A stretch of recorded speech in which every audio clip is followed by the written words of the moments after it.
Well, hi, everyone, and welcome again to the musical Innertube. I'm Don Rooney. And I'm John Timpane. You know, Don's had quite a career in radio and television, where he's been an on-air personality, a news anchor, and even a TV weatherman. And John has been a college professor. He's written several books, and he's been an editor and features writer at the Philadelphia Inquirer newspaper. We first teamed up for a radio show in college. On one show, we introduced a soothing musical interlude. But we stumbled, and it came out Musical Innertube.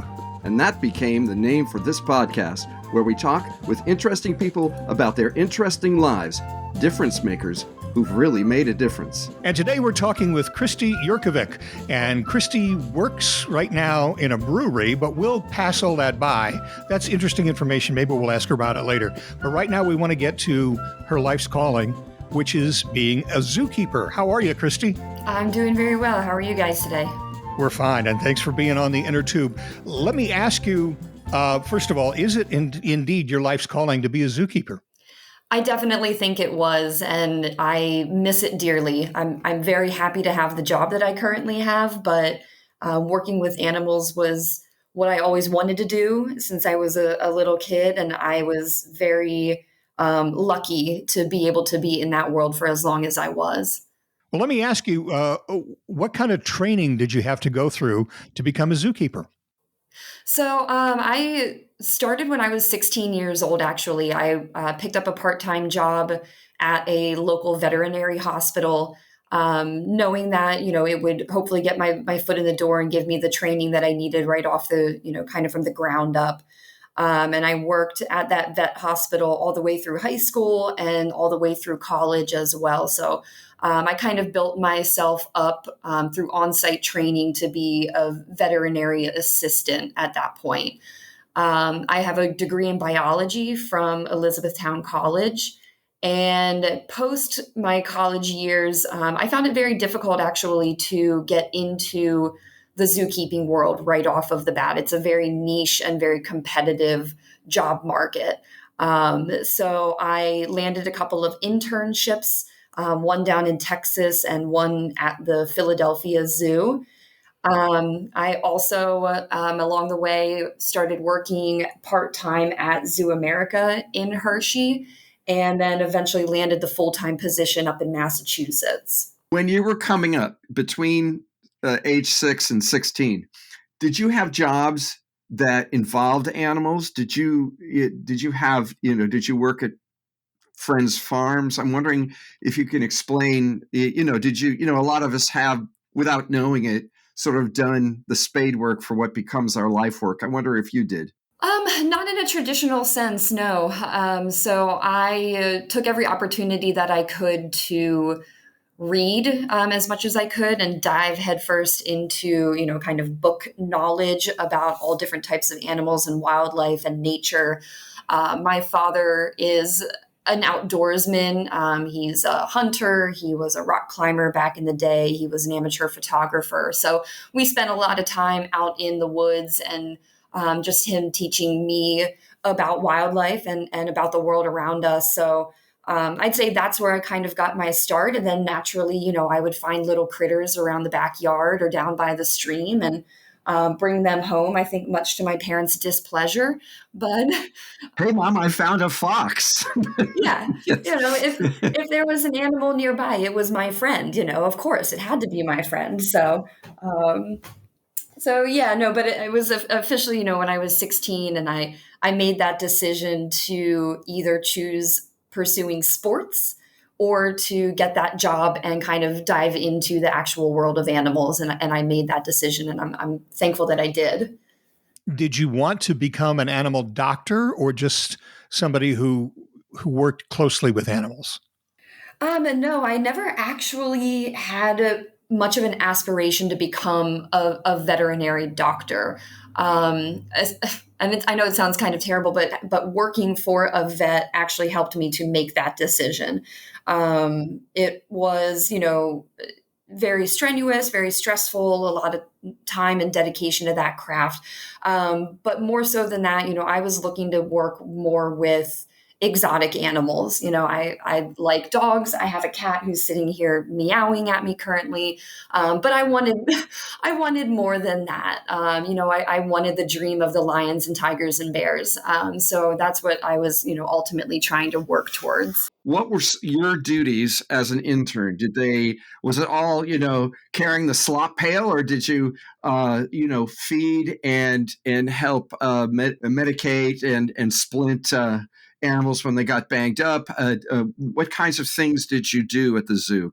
Sure. Yep. At the Philadelphia Zoo in particular, I was an intern in their education department, and working with the children's zoo animals. And quite frankly, it really wasn't that glamorous. As an intern, you are in charge of cleaning all of the cages, cleaning the enclosures, feeding the animals, preparing all of those diets, preparing enrichment activities for the animals for throughout the day. It was dirty and it was hard work, but you're getting to work with these creatures that you wouldn't ever get to work with in another aspect. So it makes it all that much more worth it. It's funny, how zookeepers are typically portrayed, where I think the general perception is that you're just hanging out with animals all day and petting lions and, playing with monkeys and whatnot. And really, it's quite the opposite of that. I always called myself a glorified janitor, because that's what we were doing. We were cleaning up after the animals to make sure that they were getting the best life that they could. We were there at their mercy, to ensure that they were healthy and happy and, living the best life that they could. And we were willing to, do that dirty work to make sure that happened. You obviously love animals. Here's a question. When you go into the cages of these exotic animals, who some of them have been raised in captivity, some not, I'm assuming, do the animals love you? You develop a certain sense of trust, I think, between the zookeeper and the animal. They know who you are, they see you, they smell you, you learn how each other moves throughout the spaces so that you don't potentially startle one another. They trust that you are going to show up every day and provide food for them. So it is a very mutual relationship, and something, it's a kind of bond that is almost hard to describe, as I'm trying to say these words. But it's something so unique and so special, and I think that that's a big reason that keeps people coming back to that job day after day. Like, sure, you're cleaning up poop every day, all day, and that that's going to happen. But guess what? There are going to be those moments where an animal is really going to kind of shock you, and in a good way, in a positive way, because that connection is there, for the two of you. So it's very special. I'd love to have you tell a story of a time when an animal surprised you, either by letting you know that it liked you more than you assumed, or doing something that you'd never seen that animal do before. One immediately pops into my mind. So at the zoo that I was working at in Massachusetts, it was a very small zoo in Attleboro, Massachusetts, called Capron Park Zoo. And we had a very small troop of ringtail lemurs. It was our male lemur and then 3 females. And the male, his name was Flav, or Flavor Flav. And Flav and I made a friendship, is all I can call it. And I always looked forward to going in and taking care of Flav and his ladies. But in particular, when male ringtail lemurs are, feeling a little frisky, they actually have scent glands on their wrists of their front paws, and they will swipe that scent gland across their tail to add the pheromones to their fur. And then they take that tail and they flick it over their head in the direction of the thing that they're interested in. So Flav, I would come in the morning to clean and feed. And if it was cold out in particular, and if I was wearing a hat, Flav would always flick his pheromones at me. He liked when I wore hats, and it was just always something that put a smile on my face. And he was a real joy to work with. Let's talk about the things that you had to do besides cleaning up poop and feeding them. Was there anything else to your job? Did you have to kind of keep an eye on the animals, for example, to make sure that maybe they weren't exhibiting signs of being ill or having something wrong with them? Absolutely, 100%. So we would, the first thing we would do every day when we walked into the zoo was we would count all the animals, make sure we had everybody accounted for, get a visual on all the animals, make sure we were determining, whether they were healthy, were they exhibiting any signs of illness or injury. Then we would go kind of through that daily routine that I mentioned. But then a big part of that and all of the extra time that we had throughout the day is typically allotted to enrichment, which is giving the animals activities to do throughout the day that engages them and it makes their environment more naturalistic. So, an animal out in the wild, let's say a bear, is going to be walking miles and miles and traversing an incredible amount of space on a daily basis. And they're going to encounter different smells and different tactile elements. They're going to go from high elevation to low elevation. So in a zoo environment, in a captive environment, the animals don't necessarily have that ability. So it's up to the zookeeper to try to recreate that naturalistic environment within that enclosed space.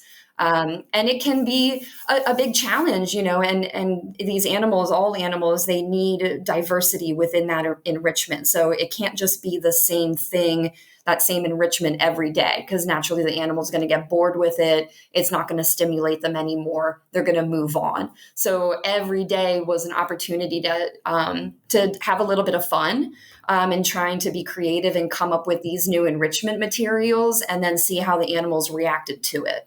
I mean, bears, I guess they have a great sense of play, almost like, they are relatives of dogs, I believe. And of course, dogs love to play all day if they could. Mine does. So I'm wondering, it seems to me in the wild, at least, I've seen bears a couple of times in the wild. And often what they've been doing has been, chasing one another around, playing little games and stuff like that. Did you find them playful? Absolutely. Obviously some more than others, and they all have a personality.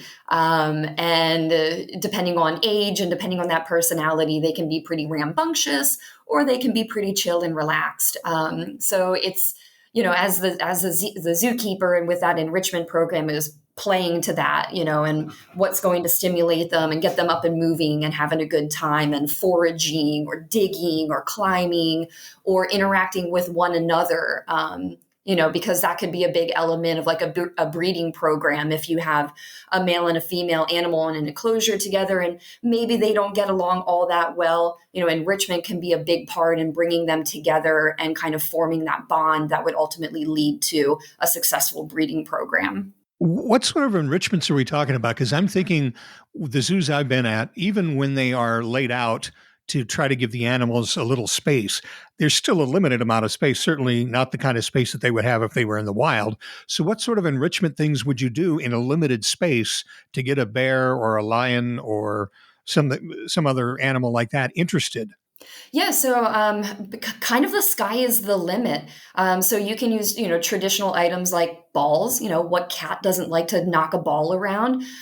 So those kind of elements would be used really heavily for like the larger animals. So you could have a ball that has treats inside. So it would be kind of like a puzzle feeder, and the animal would have to manipulate that item, whether it was a ball or a log or a box, in order to get that food item out. So it makes them rip, it makes them dig. Sometimes they would have to like bounce on the item to kind of squish it to get the food out or the treat out. Scent is always a great enrichment item. So you could take fur from another animal around the zoo. So let's say, you have a petting zoo within that zoo, like at the Philadelphia Zoo, for example. You could take some goat fur or some alpaca fur and throw that into the lion enclosure. So it engages their predatory responses and immediately starts to get them up and moving around and initiate that kind of instinctual response, that they would have naturally.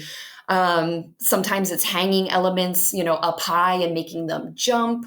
Sometimes it's burying items under the dirt. We'll take a shovel in there and we'll dig a 3-foot hole and we'll put a treat in there for something like a bear, and make them really like search for it and dig for it.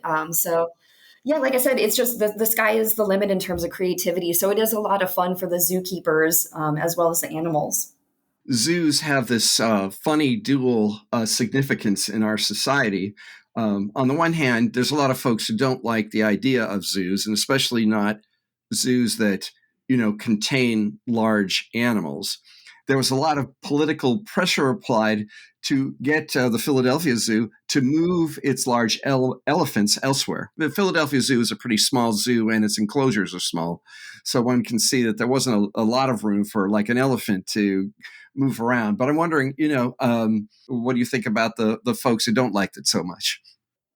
Sure. And, it's a great topic. And I've had some really great debates actually with just guests walking around the zoo, that would happen to stop me and initiate this kind of conversation. And to that point, I say, ideally, yes, we would love for all of these animals to be out in the wild.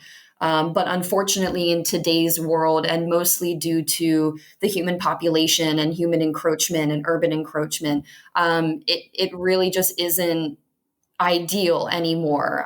It's not an ideal living space for a lot of animals around the world. And zoos are there to ensure that these animals don't go extinct, which, is ultimately saving the species, which is great for the animals, of course, but it's also great for people, because we can go and learn, from these creatures, and our children and our children's children will be able to experience it. But it all comes down to the zookeeper at the end of the day. We are the front line of keeping those animals safe and healthy and engaged, and potentially breeding, if it's a threatened or endangered species and there's a established breeding program along with it. But the animals, a lot of the animals too that are in an enclosure such as a zoo were typically either born in captivity or were injured and can no longer live in the wild safely. I think a lot of people's perception is that some zoos are taking animals from the wild. They're going to Africa and they're grabbing a rhino and they're bringing it somewhere and they're putting it in an enclosure. That is absolutely not the case. So, an animal that's born in captivity who potentially, learns to be not fearful of the humans around them. If we were to put them back out in the wild, it could easily lead to being poached or killed. Same with an injured animal, that could easily lead to them being preyed upon. So the environment is a safe enclosure and a contained enclosure where they have everything that they need, at the touch of their paws. They have food, they have water, they have shelter, they have an established territory. So instead of that bear having to wander 10 to 15 miles a day just to find food and water, everything is right there for them. We're bringing it to the animals. You seem to have touched upon a subject here that I was wondering about. The zookeeper is sort of the center part of the wheel with spokes going out to all different directions. You're responsible for the animals, but you're also responsible to the people who come to see the animals, and you're responsible for keeping the animals going, like you said, saving certain species and that sort of thing. So you're like the link to all of these different things as a zookeeper. Absolutely. Yeah. A large part of our job and our responsibility is educating the public. And that could be educating them on, that specific animal or enclosure that they're standing in at the time. But it could be as broad as educating them about, sustainability and sustainability practices that are happening around the world. Hunting and fishing practices, urban encroachment, so it's so much grander than that little enclosure or that little zoo. There's many species, all of whose members now live in captivity because there aren't any left in the wild. And zoos are almost they're almost like a protection, almost like a moat, a castle that cares for these precious animals, until such time as maybe they can be released, or if not, at least these members of those species can live fairly, enjoyable lives. Yeah, ultimately the ultimate goal of a breeding program is in a zoo is with the intention of rebuilding that natural group out in the wild. Again, in today's world, it is very difficult and very challenging, and a lot of resources are put towards not only the actual physical breeding program, but also in the education of those local peoples. Whether that's in India or Africa or South America, it's teaching those local people about that animal and about that environment that they live and thrive in, so that the locals can help to protect that animal as well and to prevent further destruction or potentially extinction of that species. Are the animals happy there? I mean, you talked earlier about a bear in the zoo not having to travel hundreds of miles to get food every day. But most people think of bears, lions, cats, some of the bigger animals, especially, doing a lot of wandering, and that they enjoy that. But are the animals happy in the smaller enclosures, even though they're cared for? I 100% believe so, if they're well cared for. There are institutions out there that could definitely be doing better, and I encourage them to do better with their animal care. But when we're talking about AZA, the Association of Zoos and Aquariums, which is here in the United States, and that's what I was a part of, both with Zoo America and with Cape and Park Zoo. The animal care standards are, at the top of the list. That is number one priority. And yeah, the animals, I really do think, I know it sounds silly, but I think they are genuinely happy. And if they are not happy, they show it immediately. Their behavior will change. Their eating patterns will change. Their health could potentially decline. They let you know almost immediately. And so it's our job to kind of sleuth out what that is that's causing that, either stress or illness or injury or whatever is making them not happy in that situation, and for us to fix it. That's what we want to do. We'll have more with Christie in just a minute, but first, this soothing musical Innertube. If you'd like to find a zoo near you, visit the website of the Association of Zoos and Aquariums. That's at aza.org. And just click on the tab that says Find a Zoo or Aquarium. If you're interested in becoming a zookeeper, Christie suggests visiting a page on the site for the St. Louis Zoo. That's stlzoo.org/so you want to be a zookeeper.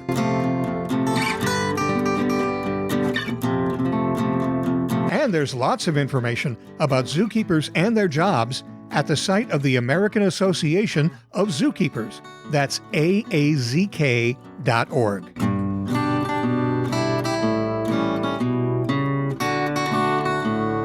If you missed any of these web addresses, don't worry. It's all on our website.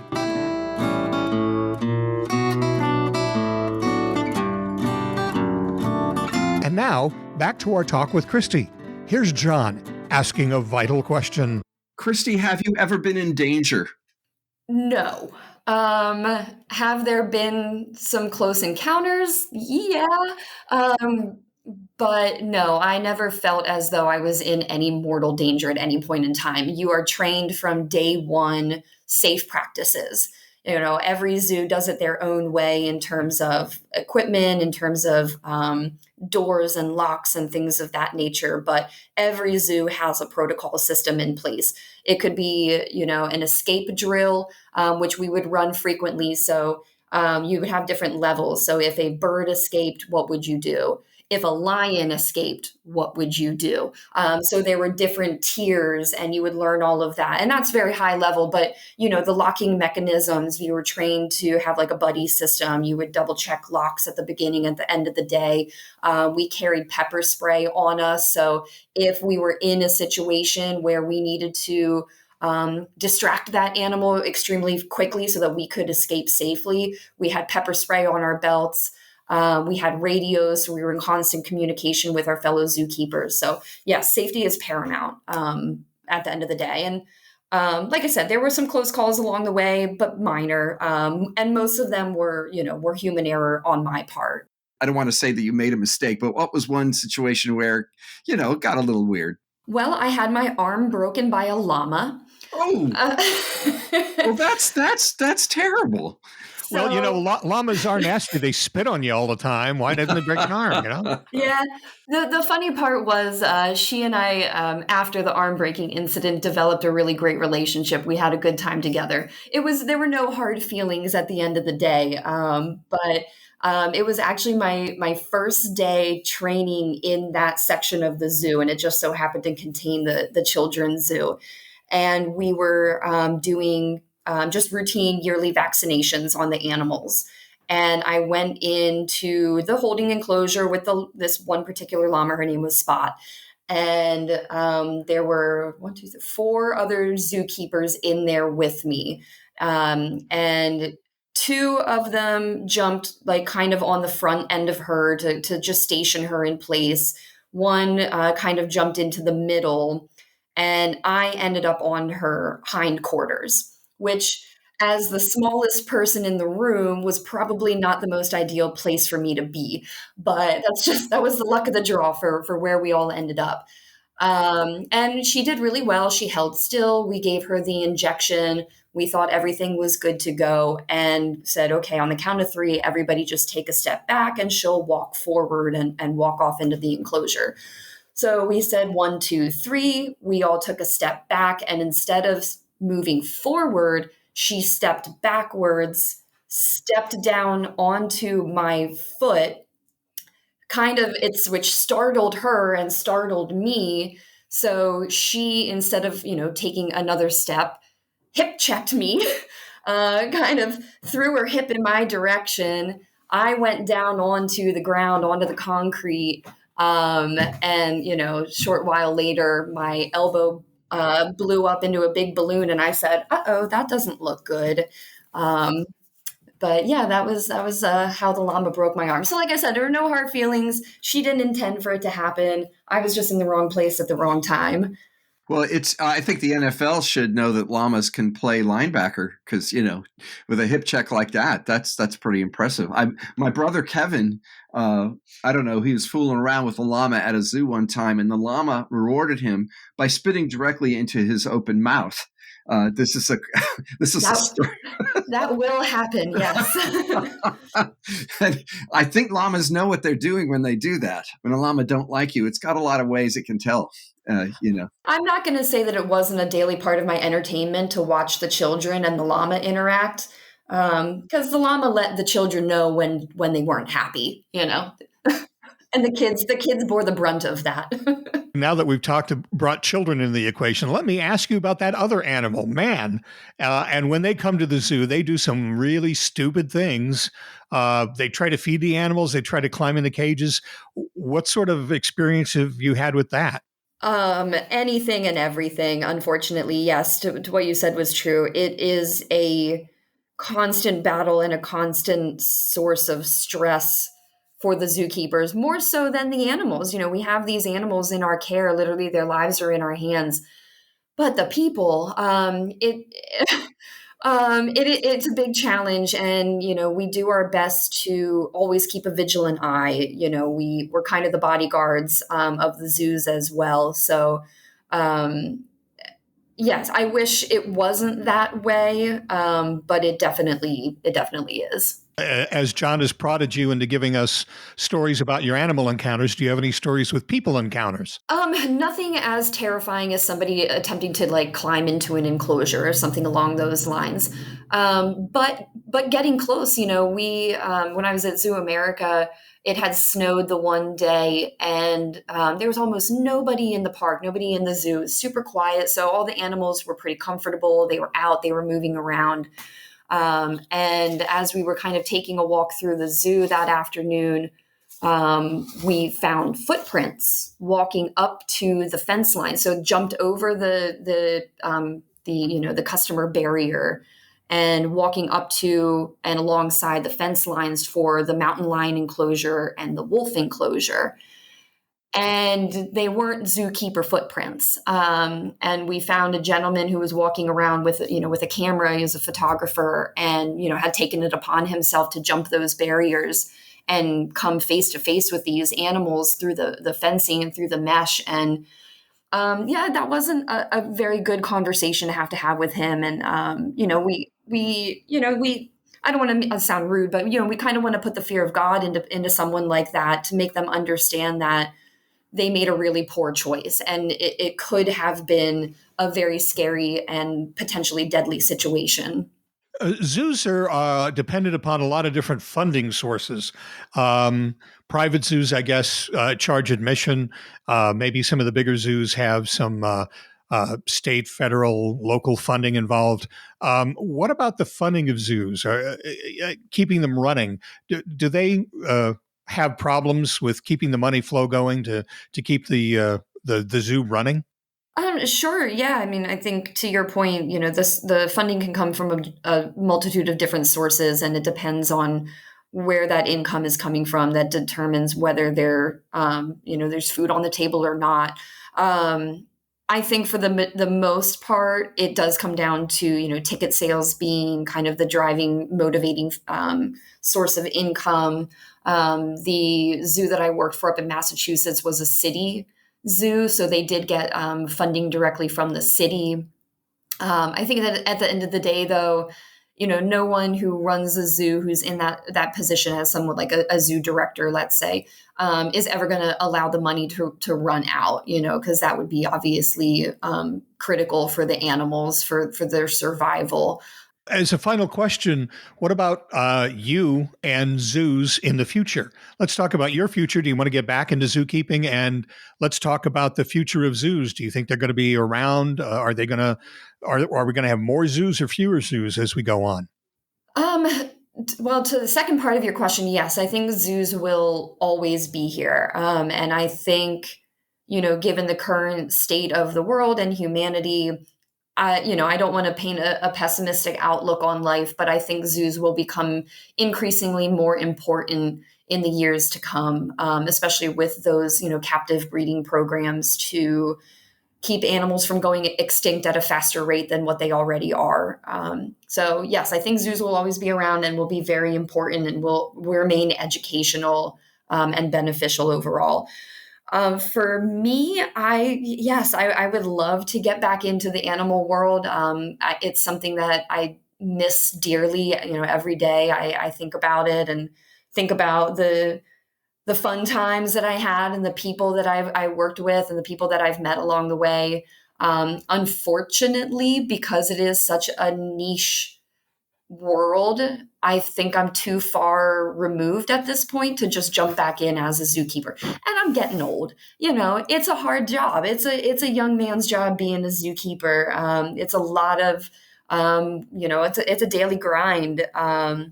So I don't think I would want to get back into it as a zookeeper per se, and I don't think I can at this point. But into like an educational department, I think would be really great. That's kind of the direction I would love to move in. Oh, maybe you could be on the Tonight Show, bringing the exotic animals on.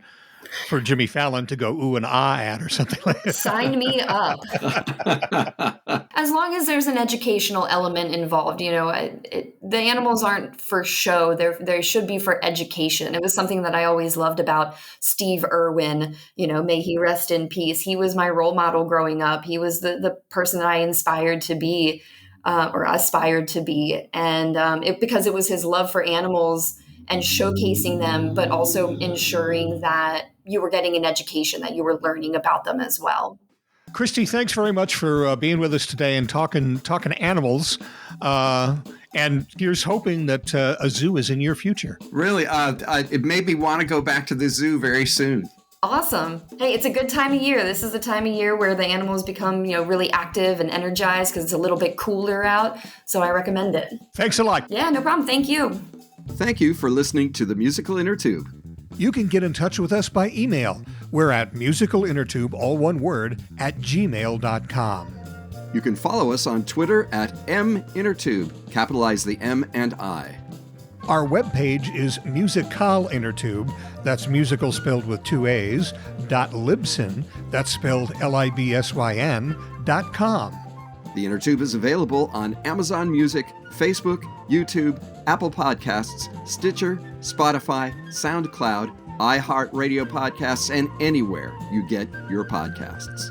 Like us, why don't you? And give us a good review on any of those platforms. And as always, thanks to virtual band Car Radio Dog for our theme music.